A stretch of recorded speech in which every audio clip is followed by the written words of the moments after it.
Okay, everybody, welcome back. Today we're talking about another episode of The Last of Us.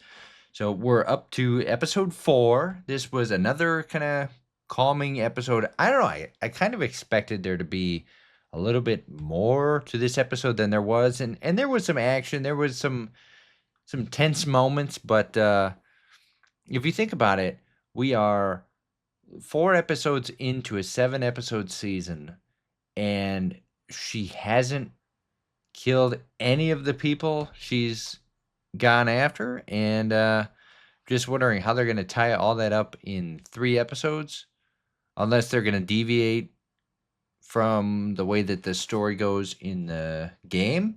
There is a point in the game where there's like a hard stop, and it makes perfect sense for a break in the season, but if they're not going to do that, I'm not sure what they're going to do unless they just slowly kind of change things as they go. I don't want to go into it now because that's going to just spoil everything. But yeah, I don't know. Let me know what you think down in the comment section below. Do you think they're going to stop at that point in season 2, or are they going to do something else? For those of you that know, you know, and for those of you that don't, you don't. But I don't know. Back to the episode. It started off with some Fedra agents in the car. By the way, all spoilers here. So, started off with some Fedra agents in like an armored vehicle, and I kind of figured that was Isaac. And then, sure enough, you find out that's Isaac. So you get like a little bit of his backstory, and it's pretty cool. I mean, the way that he like kills those people, and I don't know, the whole like, oh yeah, the voters, whatever, blah blah blah. It's pretty cool to see his ruthlessness like up front early on, and what an introduction to that character. I mean, he tortures people in the games, and he's kind of like a warlord, but it kind of even quickly shows right here in this same episode, like he's against Fedra, he disrespects them, like, and then he just so quickly turns on the scars, and he's all about his own people. It's very like cut and dry, like that's not okay when they do it, but I'm going to do that to another group of people just because they're not my people. I don't know. Immediately you see that juxtaposition with him. So I don't know. I thought that was cool. Then we go to the record store. You get to see them playing the guitar. The guitar is very important in the game.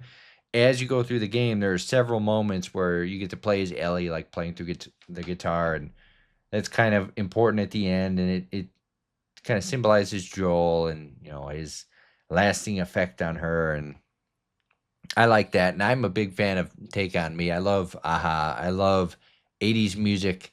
So that was cool, and just thumbing through the records. And Ashley even pointed it out. There were some records she knew in there, and it was pretty cool.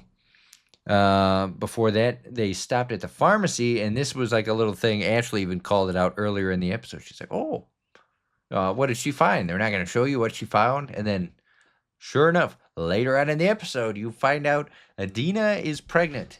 And this is something I was telling everybody at work. It's like, yeah, you don't really know how screwed Ellie is as she goes into this, because Adina's pregnant.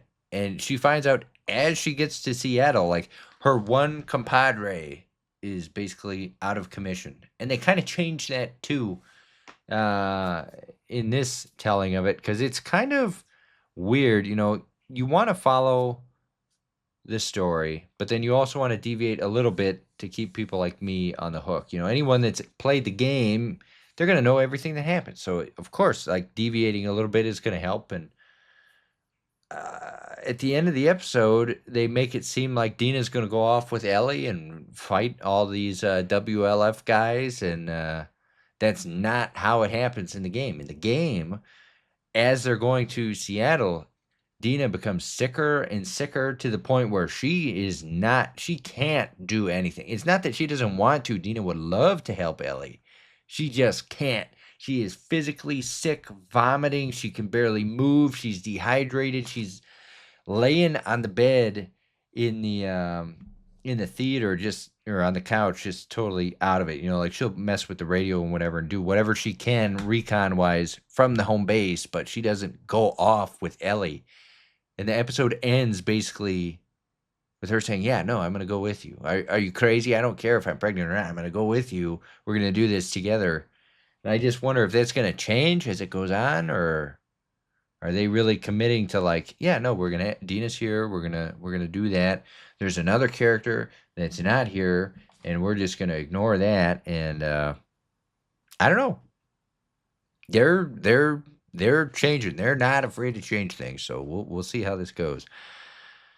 The infected tendrils kind of growing out of the ground is starting to grow on me, and I kind of appreciate this change that they made here. And I hopefully we'll see more of that in a future game if they ever do it, because the idea that like as the infected live, the infection grows and grows and grows. That's kind of cool. It's growing into the environment. The mycelium is spreading through the walls, through the soil. It's kind of like extending out around all of these infected.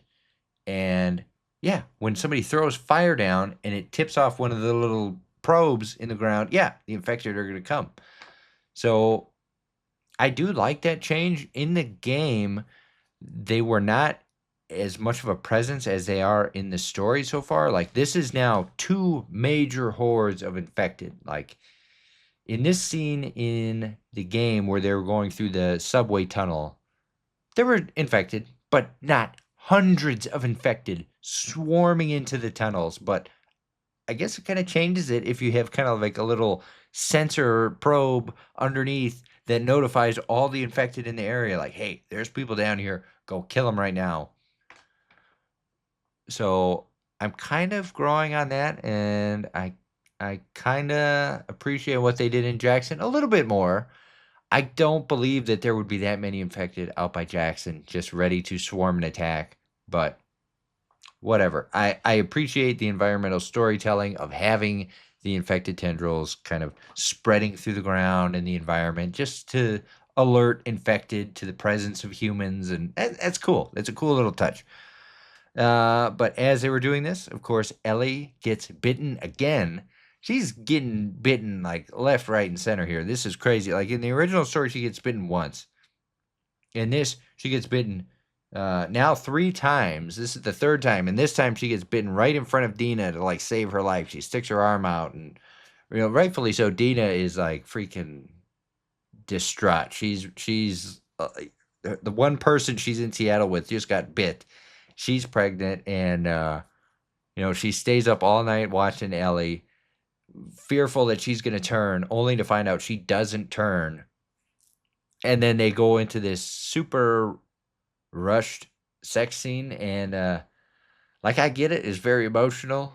I'm trying to think from like her mindset. She's sitting there, she's freaking out, she's got this baby, her lover just got bit, and then to see her like wake up and I guess not be shaken, she just a waterfall of emotions, and just they started making out and went straight into the sex scene, and then it hard cut out of it. It felt a little rushed to me, but I appreciate it. It happened at a different time in the game, and yeah, I don't know, not bad. I appreciate it. It was good. So then, like I said, it ends, and you see Ellie kind of pushing away Dina, but then Dina is like, no, I'm going with you. So I don't know. I'm curious for the next episode. I want to see where this is going to go. I have multiple questions now, which is a lot more than I had at the end of the last episode. So I want to see how this is going to turn out. We have 3 more weeks of this. So yeah, let me know what you think down in the comment section below. Do you like what the season is doing? Do you hate it? Let me know. Yeah, try not to spoil future things if you can. Until next time, I'll see you later. Goodbye.